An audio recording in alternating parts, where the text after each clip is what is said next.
Alright everyone, we start off today laughing yet again about AOC. Of course, she had a bad day the other day. Poor little rich girl. She was being heckled by Alex Stein there, and apparently his comedy show was subsequently canceled, so more thin-skinned, leftoid, knee-jerk reactions. I weighed in on it yesterday, actually, during the live stream, and had a good time, because, you read through some of these. Link in the description, you can follow along for yourself.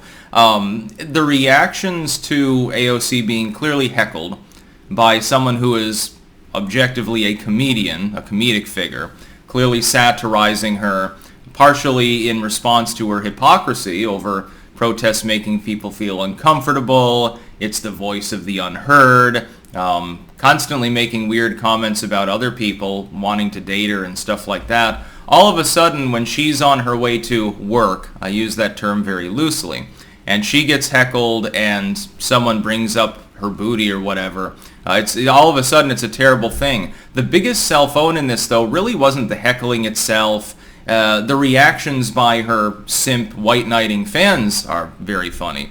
The biggest cell phone was AOC's own reaction, and that's been lost in translation here, so to speak.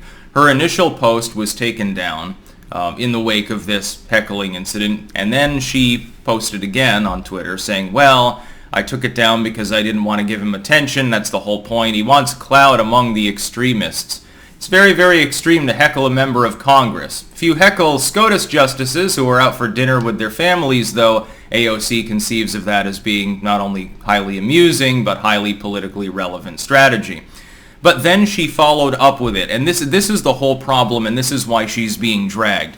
It wasn't the initial reaction. It wasn't saying, look at this dirtbag, he's saying I've got a big booty and this makes me feel uncomfortable. Didn't say anything about it at the time. I walked over to deck him, but then mysteriously just ignored him and started tweeting, basically, because the whole idea is to gain more political clout for AOC. That wasn't the problem.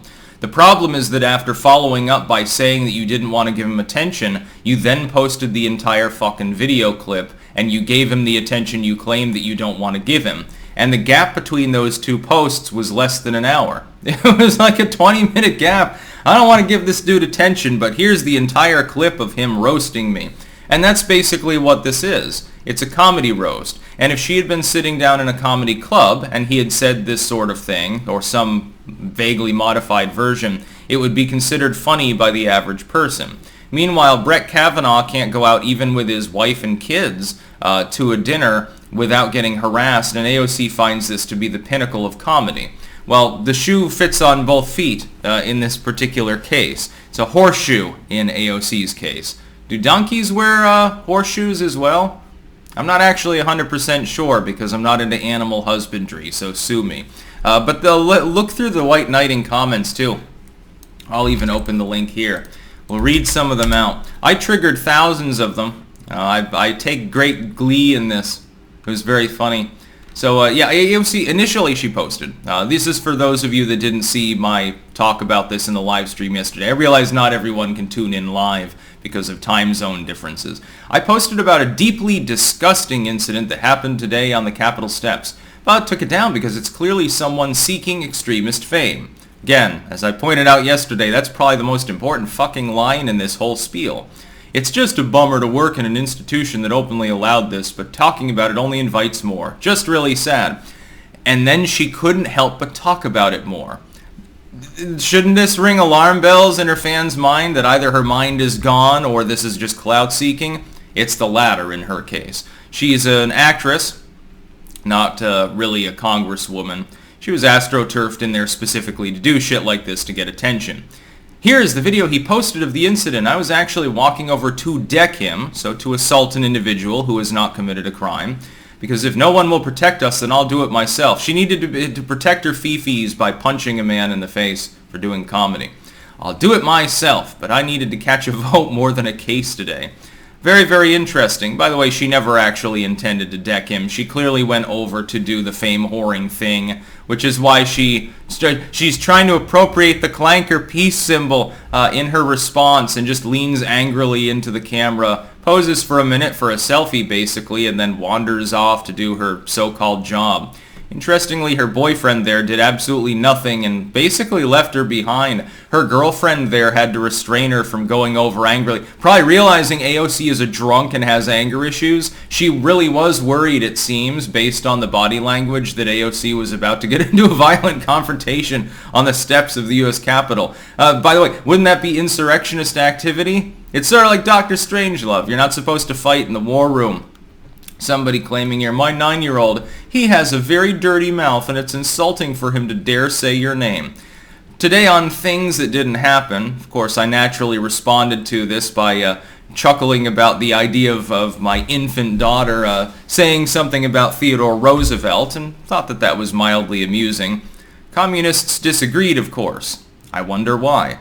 I mean, come on, it's obviously satire, but there were some people that actually thought that I was taking it seriously. That is very, very telling, very, very strange. It's almost like you don't have a working neuron in your head. It's also Rex Chapman being retweeted there by Define L's Kirsten Sinema being dragged is my new favorite thing. Is she or is she not about to ride a mechanical bull? Yes, you've had commentary like this, not even just at Republicans, but at Democrats as well, who don't toe the line, from people who are fans of AOC. Kirsten Sinema riding the mechanical bull. If that's not an innuendo, I don't know what is. Manchin has a tiny penis. These Republicans didn't vote in favor of taking people's guns. They have tiny dicks too. It's a nonstop slurry of sexual references from the ideological far left. I mean, there are a million examples of it. You can dig for them yourself. And this comes from, in some cases, members of Congress, governors, and things like that. What's good for the gander is good for the goose, I suppose, in this case. And AOC is definitely a silly goose. And it was very funny. Yeah. Cernovich, you threw a peace sign and laughed it off as you should have. Meanwhile, a bodega owner in your city is being wrongfully prosecuted by a Soros DA, yet nothing from you on that. Yeah, that's the other hypocrisy. Is like, aren't there bigger fish to fry in the world? More important things than a comedian laughing at you? And he was clearly having a great time. He's clearly not interested in AOC, as in actually he wants her booty or her hot tamale or something like that. And anyway, you go through those yourself if you want to. Again, link in the description. It's hilarious. I thought this was so funny. The hypocrisy is staggering and astonishing to me. It doesn't surprise me, but the level of cognitive dissonance required for this to happen this particular way is hilarious. Not just from the fans, but also, again, from AOC, self-owning in less than 20 minutes with a pair of tweets. I didn't want to give him attention. Here, let me give him some more free attention. I mean, how much more evidence do you need that this is an actress who is completely self-aggrandizing and only in it to get the clout and the fame whoring, and really doesn't even care about public policy? All she does is rubber stamp the Dem agenda with regards to anything that doesn't slice out her Green New spiel.